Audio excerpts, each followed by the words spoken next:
Good day mga kanegosyo, ako nga pala si Jepoy, isang negosyante. Isa rin akong DJ at kung kailangan nyo ng DJ sa event, sa club, sa bar, email nyo lang ako sa bio ko mga kanegosyo. At meron akong 10 taon na karanasan na pagkalugi sa pagninegosyo. Hindi ako vlogger, hindi ako influencer, isa po akong content creator.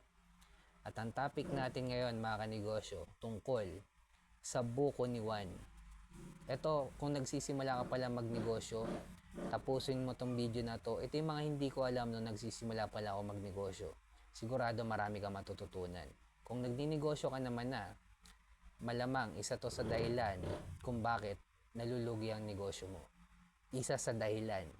Ibig sabihin marami pang dahilan kung bakit nalulugi yung negosyo mo. Tungkol sa buko ni Juan mga kanegosyo. Focus in One. Ito mga kanegosyo, way back 2015.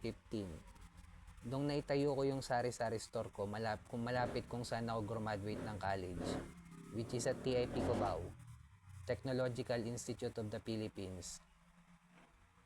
Hindi ko pa alam yung hindi ko pa alam yung Focus in One, hindi ko pa alam yung market ng mayaman, hindi ko alam na ang sari-sari store hindi pala pwedeng ma-level up sa level 2 o may scale up sa level 2, hindi pwedeng ma-apply ng franchising business model. Pero bukod sa sari-sari store mga kanegosyo, after kong malugian ng sari-sari store, nung pandemic, nagkaroon din ako ng barbecuehan. 6 years ako sa sari-sari store, 1 year ako sa barbecuehan, 2 years ako sa bilyaran, 1 year ako sa rental. So, yun yung mga experience ko sa pagninegosyo. Totoong negosyo mga kanegosyo. Hindi networking, hindi putyo-putyong negosyo. Yung sinishare ko dito. Bakit sari-sari store yung naisipan ko? Kasi madaling buksan. Di rin kasi ako marunong magluto mga kanegosyo. At nagkataon mga kanegosyo na itayo ko yung sari-sari store ko kung saan merong community na mayroong pera. Ang community pinaglilingkuran ko yung mga college student. Doon ko rin na itayo malapit yung sari-sari store. Kahit 6 kami mga kanegosyo, yung 6 na sari-sari store na yon, lahat yon kumikita.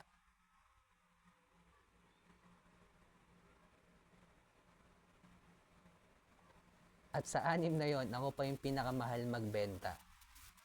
Mahal ako ng piso, mahal ako ng 2, mahal ako ng 5 piso. Kumpara sa 5 sari-sari store na nandun. Pero ako naman yung pinakamalupit ng serbisyo. Alam ng mga customer ko to, mga college student.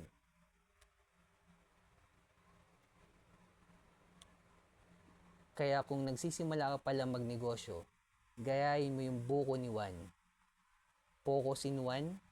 Buko lang mga kanegosyo, walang melon, walang ano ba yung flavor? Buko lang. Yung inventory niya, more on about buko. Yung cash flow niya, namomonitor niya ng maayos.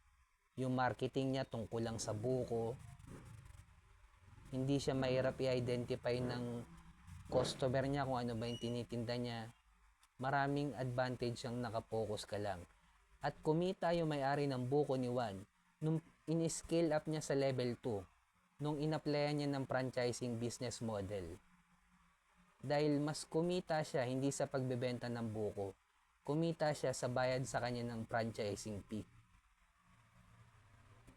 Dahil yung nag-franchise ng buko ni Juan, kumita yan o hindi, magbabayad ng franchising fee yan.